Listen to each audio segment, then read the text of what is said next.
The pike is by far one of the most popular and best exercises using the TRX to target the core muscles. Stay tuned as I'm going to take you through a step-by-step guide on how to perform this exercise correctly.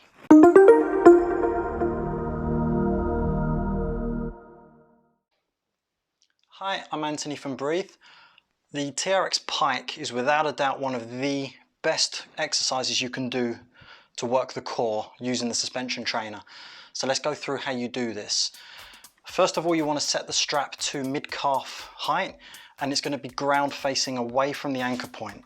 So if we get our feet into the straps, lay back and place your feet up and into the strap, and then turn so you're in the correct position. Now, the most important thing, and this is with any exercise you do with the TRX, is making sure you've got that strong active plank. So for this, you want to have your hands directly below your shoulders. Lift your knees up, and you want to curl your toes towards your shins.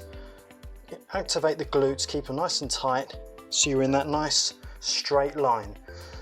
To perform the pike, you're simply driving the hips up to the ceiling, bringing your head in between your arms, and then lowering your hips back down to that active plank position. Making sure the whole time that those heels, the toes are curled towards the shins of your feet, keeping everything locked in, glutes nice and active, body nice straight line. And that is how you perform the TRX Pike.